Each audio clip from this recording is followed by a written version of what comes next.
Hi, Christina. I'm so excited to be here with you today. Hi, Maria. Thank you. This is going to be a super fun conversation. I agree. So, Christina and I actually connected through social media. We're admirers of each other's pages, of each other's work, and we decided to create a video for all of you to really bring in our own education, our own specialties and expertise to support divorced women and then potentially men as well. So I'll be sharing more from the spiritual coaching side of things, and Christina will be speaking about the financial side. Yes, absolutely. Awesome. So since we're kicking off, maybe we'll do some quick introductions of who we are, the type of work that we do, and then we'll get into it. Do you want to start, Christina? Yes, absolutely. So I'm a certified financial planner, accredited financial counselor, and a divorce financial analyst. I'm also a doctoral student in family financial planning. I'm also a single mom. I have two lovely kids. They're 10 and 11. Amazing. Yeah. And I really admire and love the work that you do. I know we've both gone through divorces and know how challenging of an experience that can be. And seeing that you are focused on helping people who have been divorced specifically, I think is really commendable and really needed, because I know I definitely went through that journey with finances myself. So I'm a huge fan of what you're doing in the world. Thank you for it. Thank you, Maria. You as well. Thank you. Yes, and for me, for those of you that don't know me, I basically work as a guide, a healer. I work with energy and intuitive therapy to empower and guide divorced women through their journeys and help them recreate loving relationships with themselves, reframe their divorces to positive experiences, and also help them create the lives that they desire. So I feel like we're both in that energy of helping others create the lives that they want without allowing any other stuff to get in the way, whether it's finances or emotional frustrations or whatnot. Um, so yeah, so divorce is not typically an easy experience, as we both know and anybody watching knows. It can bring up a lot within ourselves. It really forces us to face ourselves from a uncomfortable place sometimes, and determining what it is that we desire and who are we really, because sometimes we identify with the actual marriage that we were in or the family that we created with this person, and we lose ourselves in that process. So a lot can come up in that. And then of course there's all the external parts, right, of where am I going to live, how am I going to help my kids through this, how am I going to afford all the furniture I'm going to need, or a new home, or whatever it is. And that's very much an important aspect, I believe, of both of our work, is of empowering people to really see what is possible for them. So, yeah, do you want to share a little bit about maybe some of the challenges that you've experienced personally or with clients? Yeah, I have a lot of my own garbage I can share, so hopefully other people can avoid the routes that I took sort of by default. I really didn't Nobody in my family had been divorced before. I was never close with anybody that shared their divorce complicated experience. So I really felt like I was going into it blind and uneducated. So the decisions that I made were not ones that I saw as like, oh, here's option A or option B or C.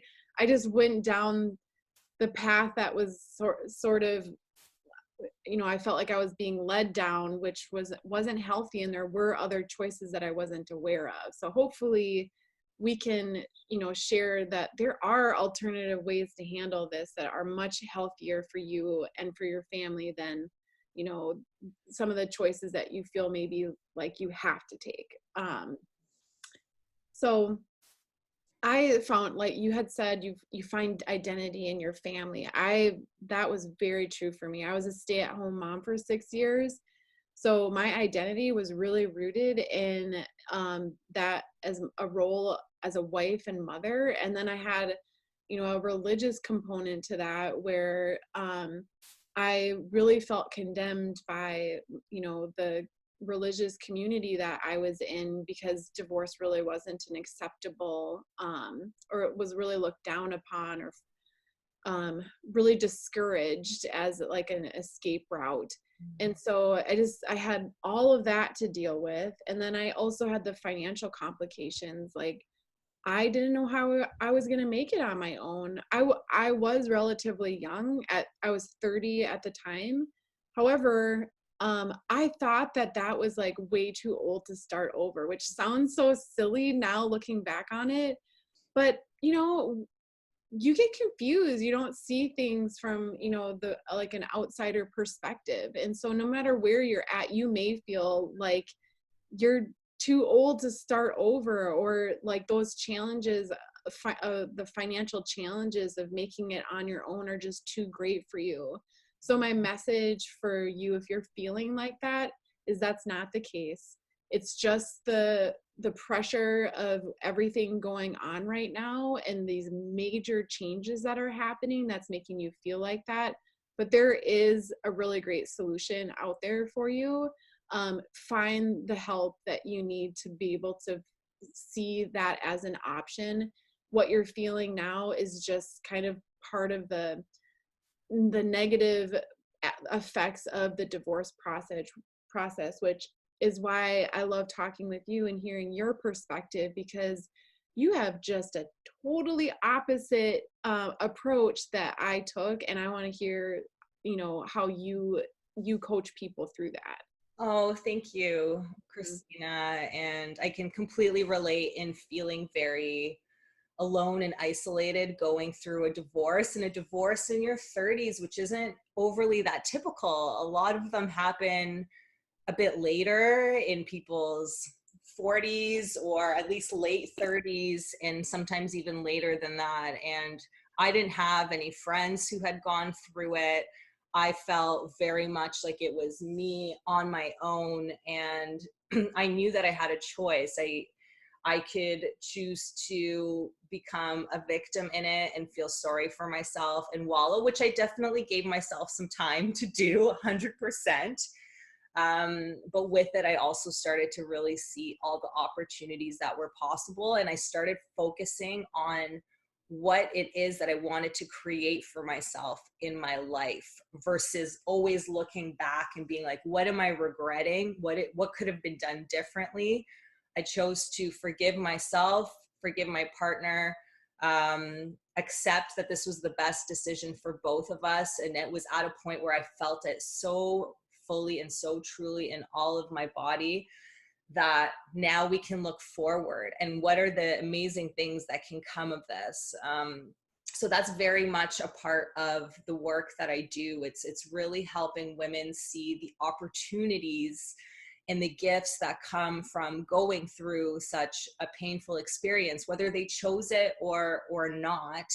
It is a choice to move forward, and it is a choice to see the good and see the lessons and see where there can be growth in your life. So since my divorce, I have never been happier, and I've created a beautiful life for myself, which is so exciting, because at first it did not seem like that was going to be possible at all. And I can relate to anyone who feels that way right now. But I think both of us are sitting here saying that you can have a beautiful life after divorce, and an even stronger, more loving relationship with yourself. Because when you stand in your own worth and you create a life that is in alignment with you, despite what everybody else around you thinks or is saying, it makes you trust yourself more, it makes you love yourself more, and create a lot of magic in your life.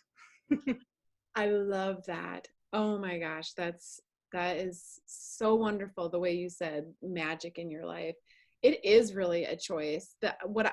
So my perspective is always from the financial end, and how I see the financial choices that people make. It and I'm one of them. Again, I did everything wrong. I'm trying to help all of you out there to avoid the hard way and do it the easier, healthy way. But the financial choices that I see people make by default is to stick their head in the sand when it comes to their finances, because one, the decisions are just so big. It's the biggest financial move that you're ever going to make in your life. So it's by default, you just think, this is way too heavy, way too much pressure. What if I make the wrong decision? What if I ask for the wrong thing? What if this isn't going to be good for me long term?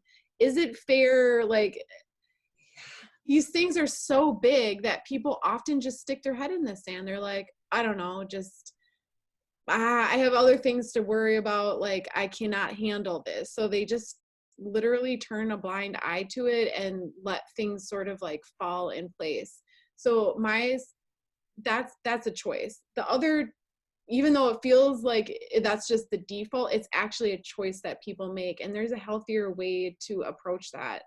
The other choice that I see people making by default is going down the mindset, where they think that, this isn't fair. It's not fair that now I'm having to put money on a credit card. It's not fair that I had to downsize my house. It's not fair that my kids can't do the same activities that they used to do. It's not fair that I don't get to go on vacation like I used to.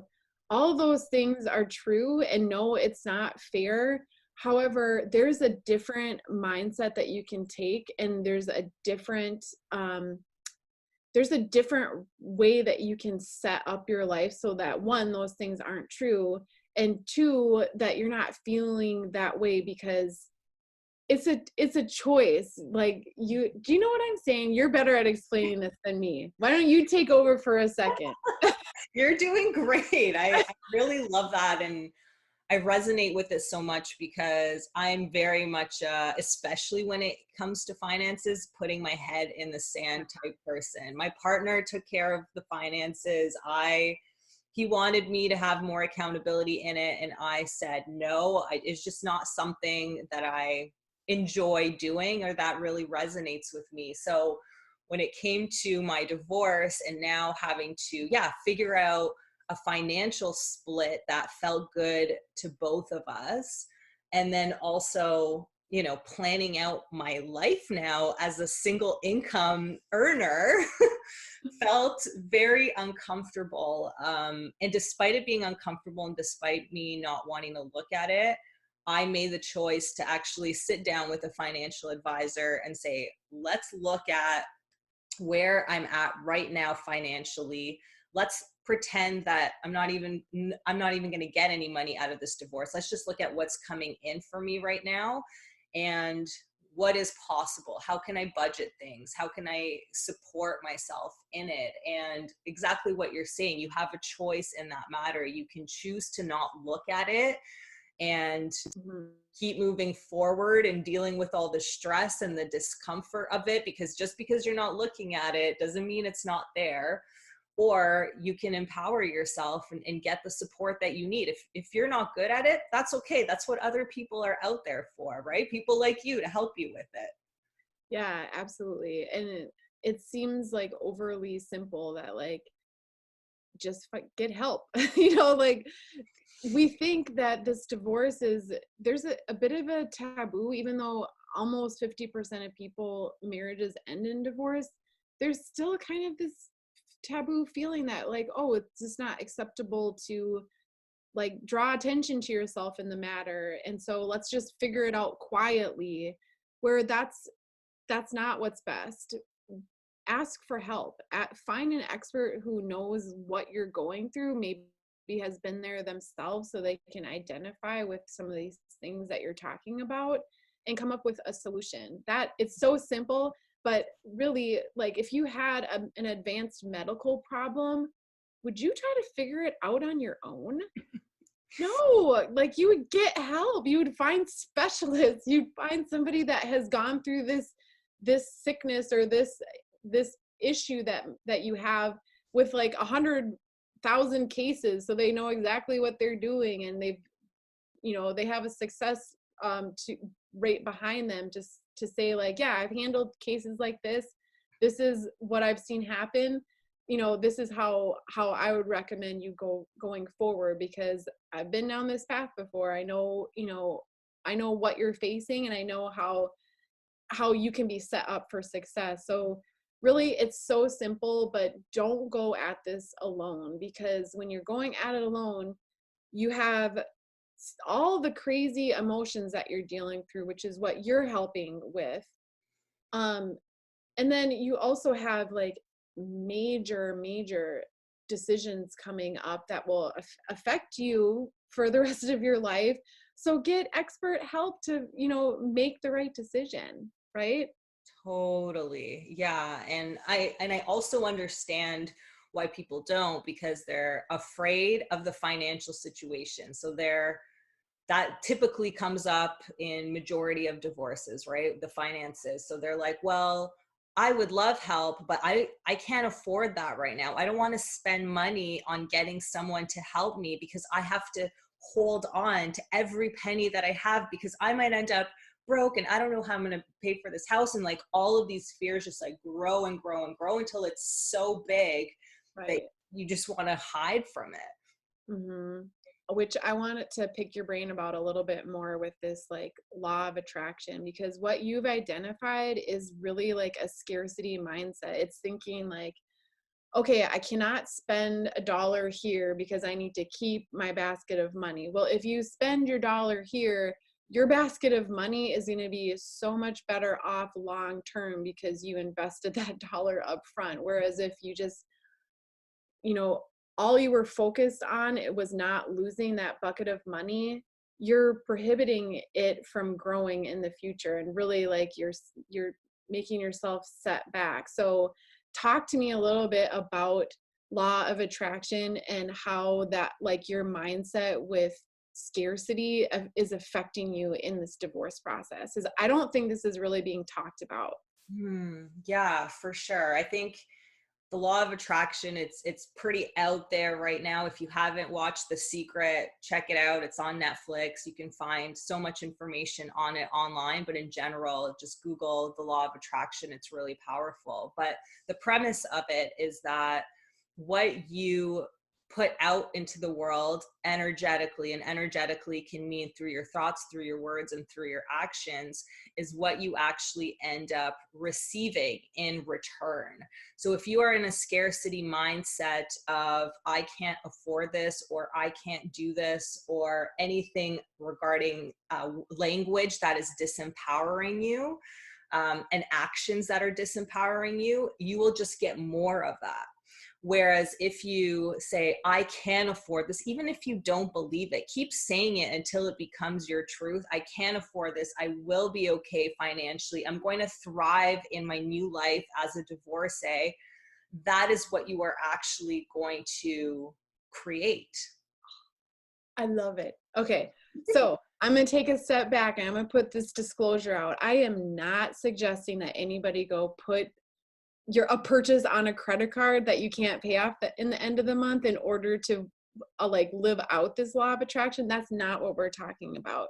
What we're talking about is a mindset that is not saying to yourself, I can't afford that. That's not going to be in my future. Like I'm condemned to a life of beans and rice now forever. You know what? You might have to eat beans and rice. I did for a while. Hopefully you will not have to do that. But the thing is, like, that is just a temporary situation to get you to where you believe you're going. I want you to pick that back up. I just wanted to interject that. I'm not saying go spend money you don't have, but there's a difference between spending money you don't have and being wise with your money temporarily, with the understanding of, you know what, I have a plan. I know where I'm going and it is a good plan, and I am going to be it's a abundant future that is waiting for me.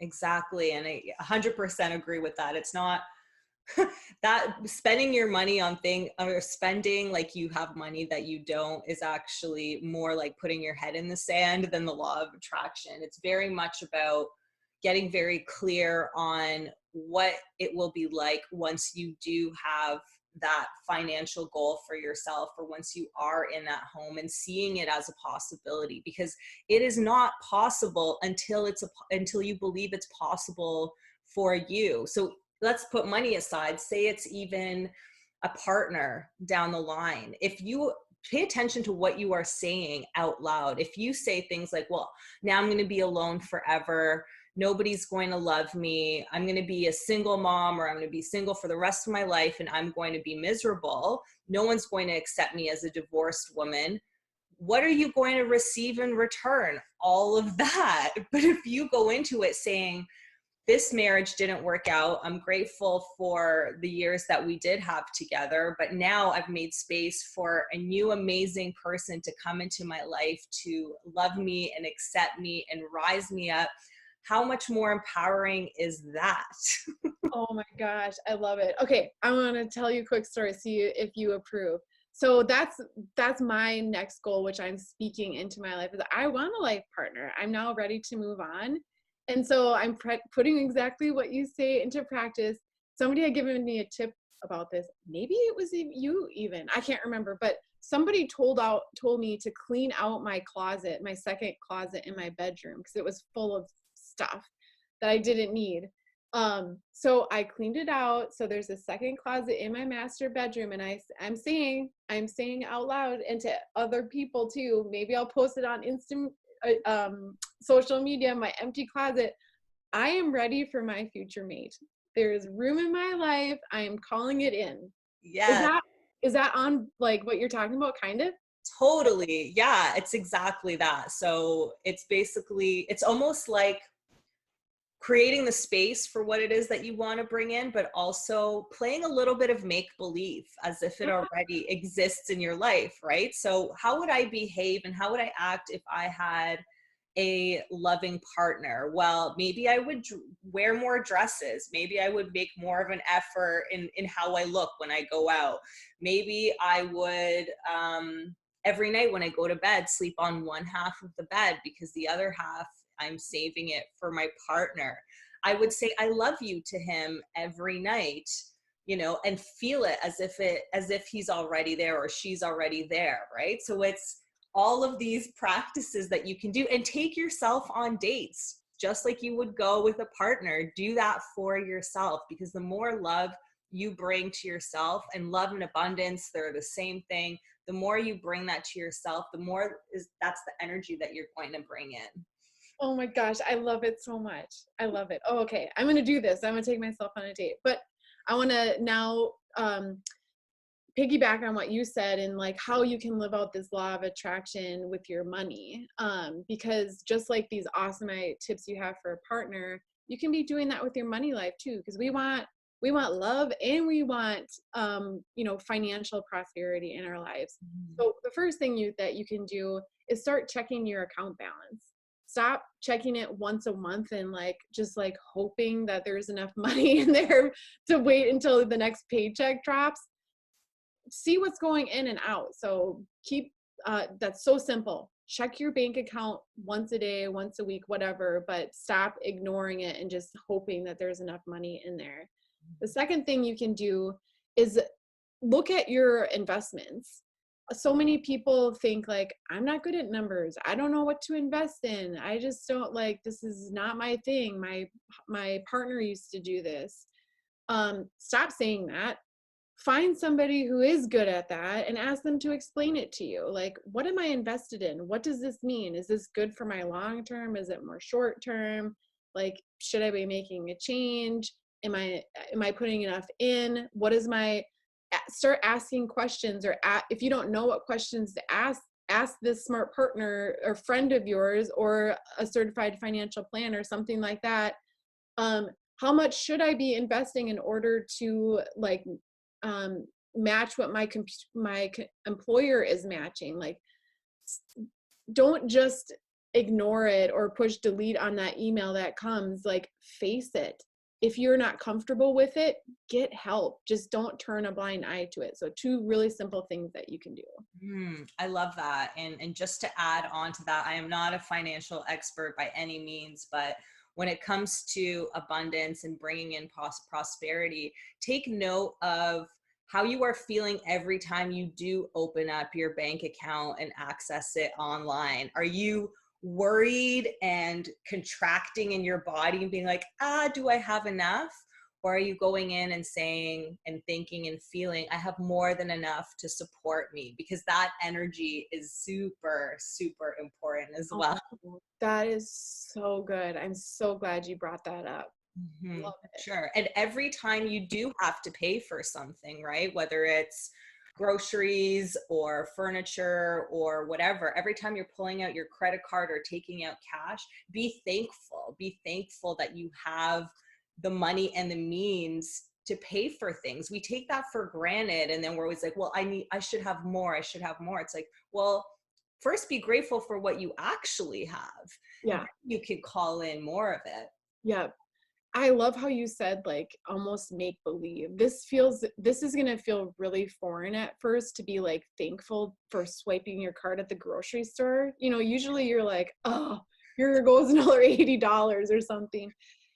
You're going to be making this is a mindset shift that you're going to be making, and it's going to feel phony or silly. But let me tell you, there is going to be like magic happening in your brain in the background, and you're going to have like a whole new attitude. And when you have a new attitude, that is where things can start to change in like the physical realm. I don't know how that happens, but it happens. And the gratitude thing, again, it's going to feel phony, it's going to feel funny, but actually research is showing that gratitude, it does have physical implications in your life, like not only like well-being, but financial well-being. Powerful. How is gratitude cost you anything? No, it doesn't cost you anything, but it's magical. So start using it. Totally. And of course, yeah, it does feel uncomfortable at first to be grateful for something maybe that you didn't choose, or that a situation that you may not want to be in. But that gratitude will shift your energy, it'll shift your focus, it'll shift how you think on an everyday basis. Just walking out and being grateful for the sun shining, or even for the rain, and thinking about how that's contributing to your life. Yeah, you're paying for groceries, but those groceries are making you healthy and giving you nourishment and allowing you to live. So there's always something to be grateful for. Absolutely. And it's something that I encourage with all of my clients, and encourage them to make it into a daily practice, and especially practicing gratitude regarding yourself and building up your own self-worth. So asking, what did I do today that I'm proud of? How did I lift someone up? What did I do for myself that I can be grateful for? How did I support my children today? Right? There's always something. It's mindset. That is so powerful, Maria. I love it. Okay, I want to make kind of one last closing challenge or statement up from me, and then I want to hear kind of your closing remarks. But for me, divorce was the lowest point in my life. It was humiliating and very, very financially challenging, which I don't want for you. It doesn't need to be that way. That's why you're here getting these points. But regardless, divorce is going to be a major, like, kind of milestone changing point. Hopefully it's not as the lowest point in your life, but it's a change nonetheless. For me, I looked at it as, you know what do I have to lose with trying this silly mindset thing? It did feel really fake and like almost like irritating to me at first. Like, what, you think being grateful is going to change my life? You know, like, who do you think I am? I'm smarter than that. What do you have to lose? I was at a point where I had nothing to lose. I can be humiliated a little bit more, even when nobody's watching, by trying this silly thing, if it could mean major positive change in my life. And let me tell you, it's amazing how powerful this is. Totally. Yes. The mindset and the power of our mentality is so, so strong and so profound. And it makes absolutely all of the difference. And the definition of insanity is doing the same thing over and over and expecting different results. So why not try something new in your life? Why not go about things differently? Because if you just keep going the way that you always have, you can't really expect change. So be open to receiving, because that's very important as well. And yeah, shifting your mindset into an abundant place helps.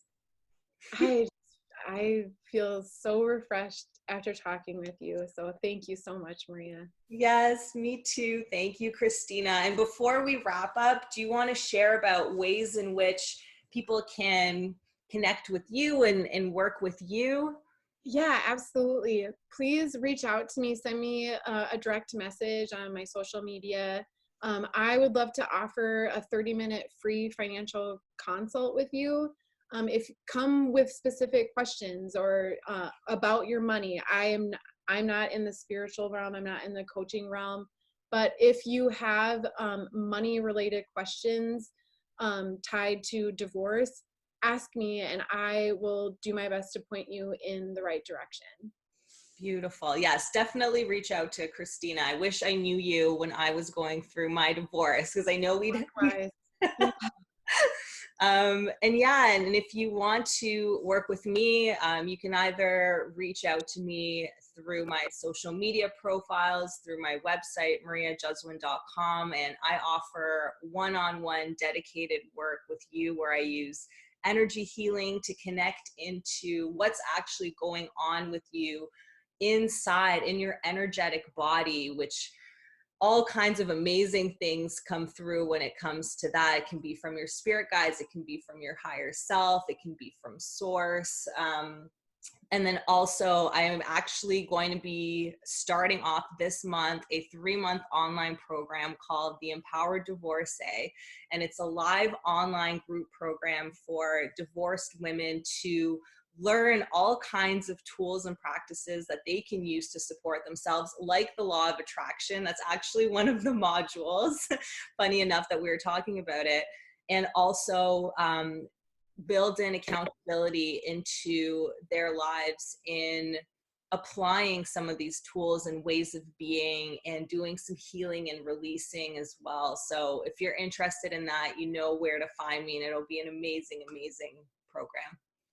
Lovely. Awesome. All right. Have a great day. This was delightful. Thank you. You too, Christina. It was so nice chatting with you.